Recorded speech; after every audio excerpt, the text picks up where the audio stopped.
Okay, we need to talk about your phone. Yeah, that thing in your hand right now. It's making you worse at languages. Now, deep down, you probably already know this. You've got a streak that you're terrified to lose, a flashcard deck you grind through every morning. And after months of this stuff, maybe years, you sit down to actually speak the language and your mind still goes blank. Still? Sound familiar? Yeah. I've been there, and honestly, I refuse to lose mine too. More on that in a minute. I've been at this over 20 years now, learning, teaching, watching thousands of people get stuck in exactly the same place. And what I've discovered is, it's not you, it's your phone.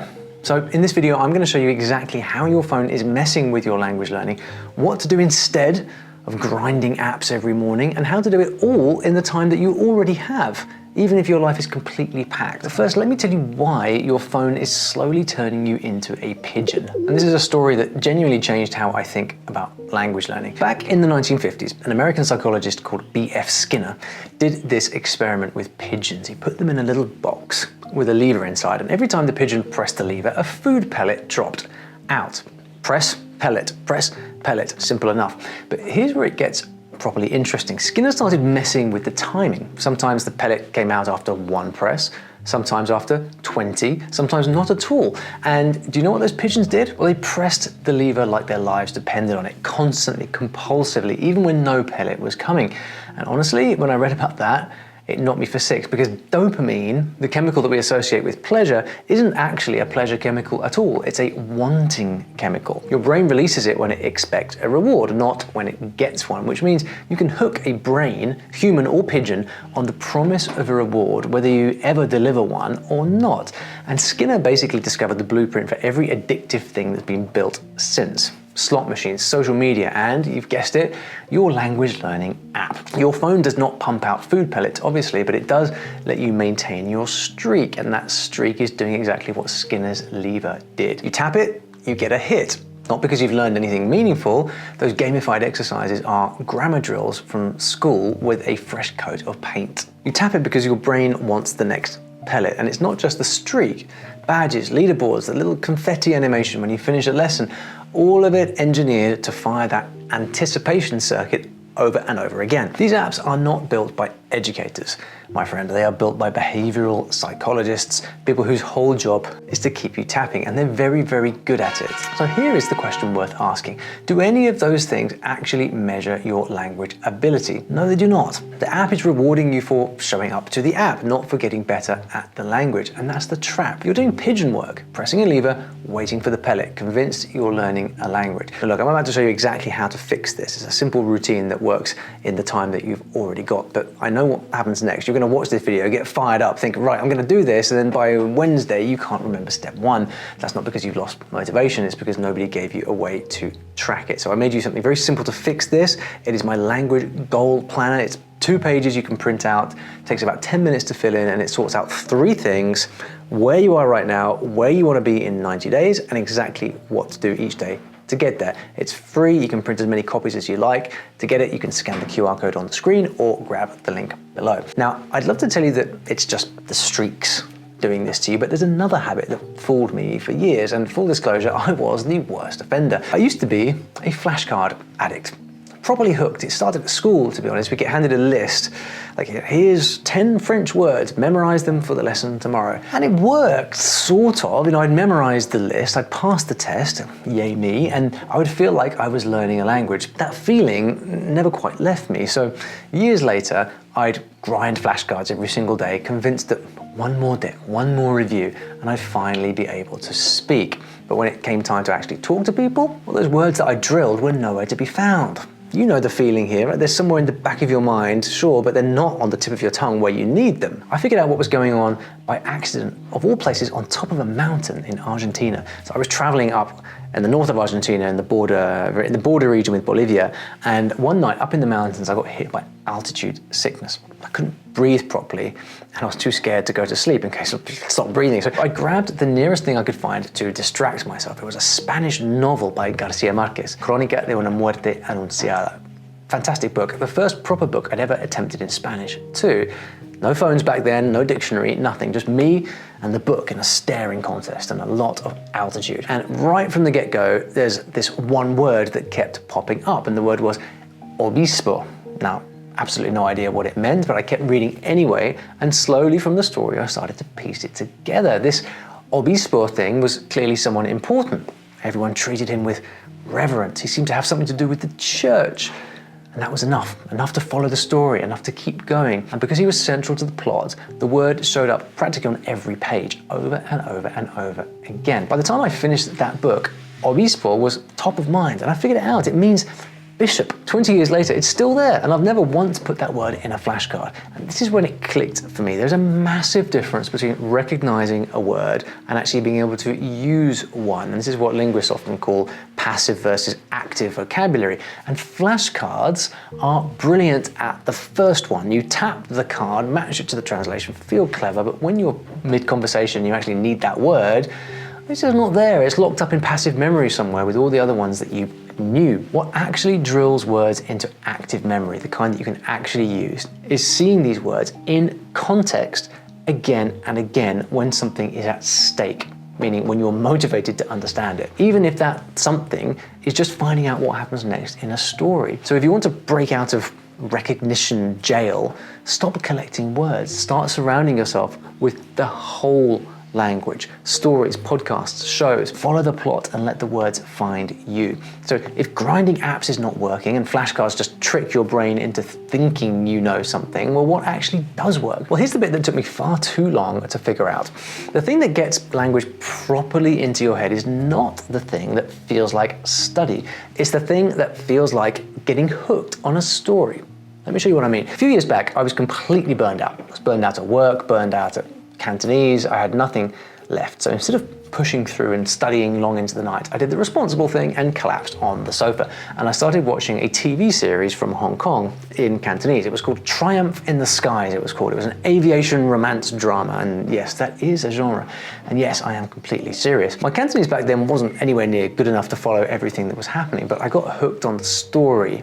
I actually cared about the characters. They're good characters, especially Sam. And I kept coming back night after night, not for the Cantonese, but mostly for what happened next.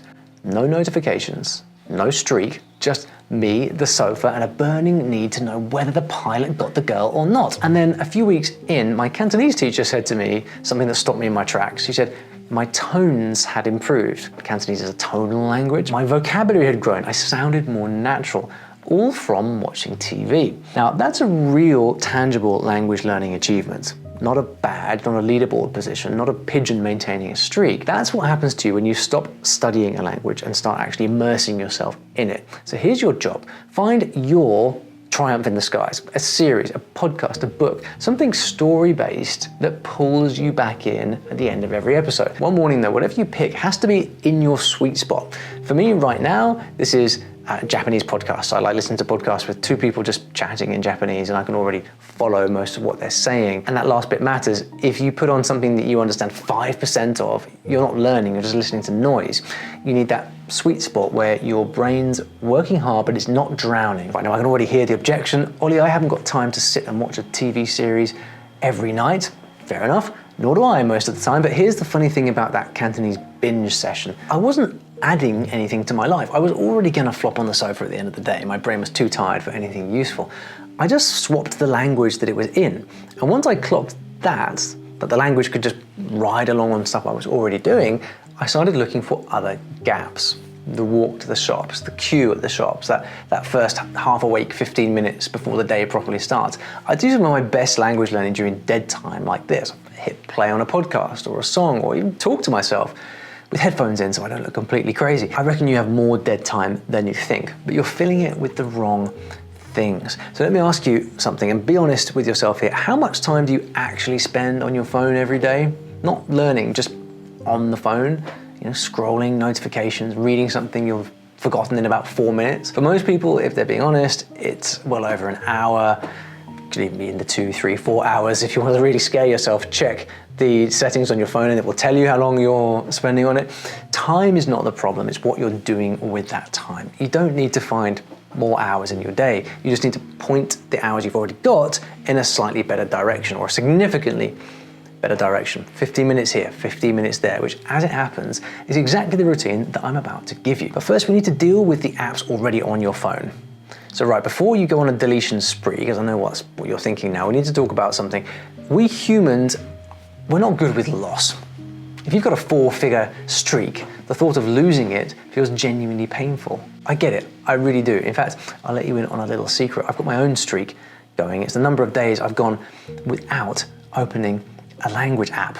And I have absolutely no intention of breaking it.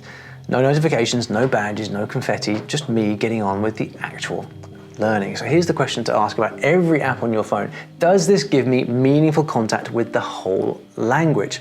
That is the bar. Not, is this app fun? Not, does this app have a cute owl? Does it actually expose me to real, full sentences in context? Your app has learner podcasts, short stories, articles. Brilliant, use those bits obsessively. That's the good stuff. If it lets you talk to a native speaker or even an AI that you can practice with, even better, use it daily. Now let me tell you what happened recently to me with the last one. So I learned French a long time ago. I was 19 years old in Paris. I lived there for 6 months, spoke it every day, and then life happened and I barely used French ever since. But recently I started practicing again with an AI, and the first time I opened my mouth and a full French sentence came out, honestly, it caught me off guard. I hadn't used those muscles in my mouth in years. And I'm not even joking, it was a pretty emotional moment, because that's the thing about speaking, isn't it? You don't learn how to do it by tapping a screen. I've said this so many times, I'm genuinely bored of hearing myself say it, but if you want to get good at speaking, you have to speak. And most apps give you precisely 0 opportunity to do that. So with the apps that you use, if you do a lesson and the only thing you actually achieved is tapping a few buttons and keeping your streak alive, well, just delete it. A student of mine called Heather wrote in recently and said, I've put down all of my language learning apps. I learned more German and gained more confidence through these story learning lessons than through years of playing on apps. Playing on apps. That's the word she used, playing. It tells you everything, doesn't it? So here's what to do instead. And honestly, this is going to feel ridiculously simple, almost suspiciously simple, because the real fix is not a new app. It isn't a clever hack. It isn't some intense study program that runs your life. It's 3 small things slotted into time you already have in 3 windows of 15 minutes each. That's it. So let's start with the first one, the bit that happens before your day even properly starts. In the morning, before English gets a foot in the door, just put something on in your target language. A podcast, a short story, a scene from a show. You could honestly do this while you're still in bed. Don't try to understand every word. Just put it on, let it wash over you. If you only catch 1 or 2 words, so be it. You're feeding your brain the raw material. That's it. That's the first step. Not flying to Tokyo, not moving to Paris, just letting the language be the first thing in your ears. We call it immersion. And right there, under your duvet, you've already done it. Now, here's where most people get this wrong. You'd think the next step would be something hard, something more intensive. Crack open a textbook, sit at the desk, take notes. But no, the next step is the same thing as the first step, but only with one tiny change. Around lunchtime, or wherever you next have a free moment, go back to the exact same thing you listened to in the morning, same podcast, same story, same scene, not because you're being lazy, but because repetition is where the magic actually starts working. That's how the obispo word got stuck in my head on that mountain, not the first time, the 15th time, maybe the 20th time. This time, pay a bit more attention. Notice what's starting to sound familiar, words that keep coming back, phrases that hit twice. You're not studying, you're noticing. And if a word's really nagging at you, well, sure, then look it up, but do it sparingly. Most of them you'll figure out from context. And the funny thing is, you're not pressing a lever for a pellet anymore. There's no streak, no confetti, no badge. Just you leaning in, working out what happens next. That's not pigeon work, my friend. That's the real thing. That is learning. So at this point, 2 steps done. You have immersed in the morning. You've learned in the afternoon. You've spent 30 minutes with a language and you haven't opened an app once. But there's still one missing piece, because all of that listening, all of that noticing, it has been going in.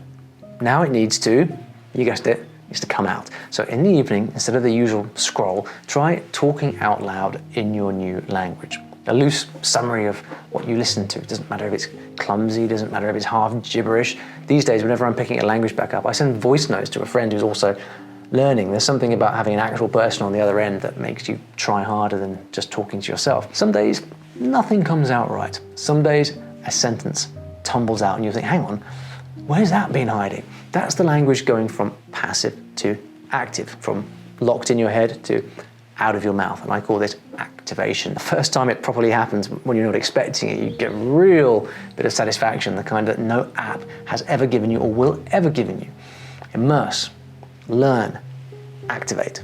Morning, midday, evening, 15 minutes each. You're not adding anything to your day, you're just pointing it in a better direction. Look, none of this is about throwing your phone in the bin. Your phone is not the enemy here. It's the most extraordinary language learning tool we've ever had. Conversations with native speakers anywhere in the world, stories on the bus, all of it, this little thing in your pocket. In fact, we are just getting ready to release our story learning app, which helps you read for 15 minutes a day in your language at your level, according to your exact preferences, where words that you save come back in the next stories that you make. It's an app, but there are no notifications to be seen, and it is all focused on just one thing, which is getting you immersed in your language in the most convenient way possible. If you'd like to sign up for the wait list so you can be one of the first to test this app, there's a link in the description. Your phone's not the problem, what you've been doing on it is. So tomorrow morning, before you open the app you've been playing with for months, try something different. Find content that really draws you in. Press play on a podcast.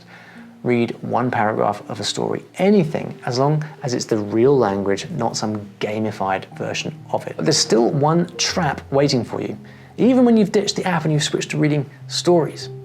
Although reading in a new language is one of the fastest ways to actually get fluent, almost everyone does it wrong. They pick the wrong book.